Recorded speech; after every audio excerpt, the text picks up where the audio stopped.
तर स्वागत आहे मित्रांनो आपला नवीन ब्लॉगमध्ये. व्हिडिओमध्ये शेवटपर्यंत बनवून राहा, कारण की व्हिडिओ खूपच मस्त होणार आहे. तर चला करूया सुरुवात. तर आज होती अमावस्या आणि अमावस्यानिमित्त आम्ही निघालो देवदर्शनाला. मी वेरेगावला गेलो. तिथून माझी ताई, दाजी, ताईचा मुलगा आणि सुनबाई यांना घेऊन आम्ही निघालो पैठणला. पैठणमध्ये येऊन पवित्र गंगेमध्ये स्नान करून आम्ही नाथ महाराजाचं दर्शन घेतलं आणि पुढे निघालो. श्री क्षेत्र कानिफनाथ मढी येथे पोहोचलो. सोबत भासा आणि सुनबाई होत्या.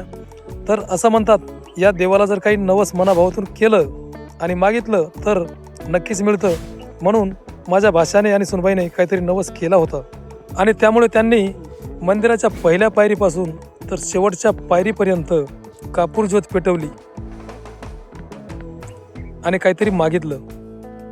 मंदिराचं वातावरण एवढं सुंदर आणि सुशोभित होतं की हे सर्व बघून मन अगदी प्रसन्न होऊन जातं. लोकांचं असं म्हणणं आहे की जर तुमच्या मागे काही इडापिडा असली तर अमावस्येला येऊन बाबाचं दर्शन घेतलं की इडापिडा दूर होते. आणि हे बघा, हे झाड आहे डाळिंबीचं. असं म्हणतात की कानिफनाथ बाबाची ही बहीण आहे. बाबांचं दर्शन घेऊन आम्ही पुढे निघालो मच्छिंद्रनाथ गडाकडे. मच्छिंद्रनाथ बाबाचं दर्शन घेतलं आणि पुढे जिथे नवनाथ पारायण वाचायचे तेथे जाऊन दर्शन घेतले आणि तेथेच आराम केला.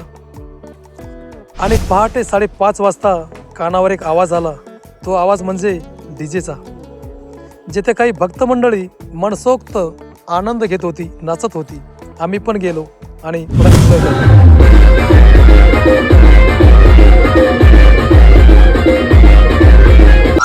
आणि इकडे काहीतरी नवीनच बघायला मिळालं. जिथे एक महाराज हातामध्ये चाबूक घेऊन होते आणि जे भक्त मंडळी ज्यांच्या मागे काही इडापिडा असेल, अंगावरती शरीरावरती कुणाचा ताबा असेल, ते वर हात करून उभे राहत होते आणि चाबूक पडताच त्यांचं पूर्ण शरीर मोकळं होत होतं.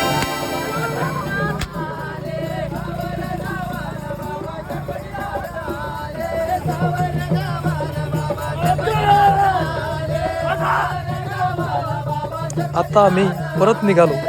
तर परत येताना घाट लागतो आणि घाटामध्ये एक छोटंसं मंदिर आहे, ते म्हणजे स्वयंभू अमृतेश्वर मंदिर. तिथे आम्ही काही वेळ थांबलो, दर्शन घेतलं आणि त्याला लागून वरतीच मच्छिंद्रनाथ गड आहे. तेथे नवनाथाचं मंदिराचं काम जोरात चालू आहे.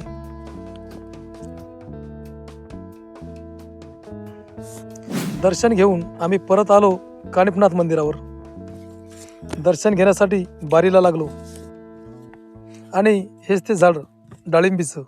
असं म्हणतात की या झाडाला धागा बांधून मनातली काही इच्छा मागायची किंवा सांगायची आणि ती इच्छा नक्कीच पूर्ण होणार.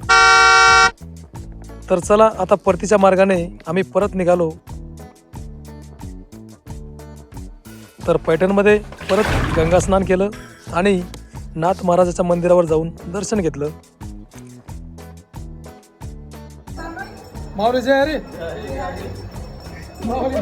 दर्शन घेऊन बाहेर आलो, पण आम्हाला लागलेली होती भूक आणि मंदिराच्या बाजूलाच मंदिराचं अन्नछत्र होतं. तेथे फक्त 10 रुपयामध्ये फुल जेवण मिळत होतं आणि जेवणाची वेळ आहे 1 ते 3. आम्ही 2:30 वाजता दर्शन करून बाहेर आलो होतो. तर म्हणलं चला वेळ अजून आहे. तर आम्ही जेवण केलं आणि जेवण खूपच मस्त होतं. पोटभर जेवण केलं आणि आम्ही आता निघालो होतो बाहेर. आणि या येथे दररोज जेवणाची वेळ आहे 1 ते 3. या वेळेत आपण कधीही या आणि जेवण करून जा. आणि आम्ही आता निघालो परत घराकडे. तर मित्रांनो, तुम्हाला हा ब्लॉग कसा वाटला कमेंट करून नक्कीच कळवा आणि भेटूया पुढच्या नवीन व्हिडिओमध्ये. तोपर्यंत नमस्कार, राम राम, जय सेवालाल.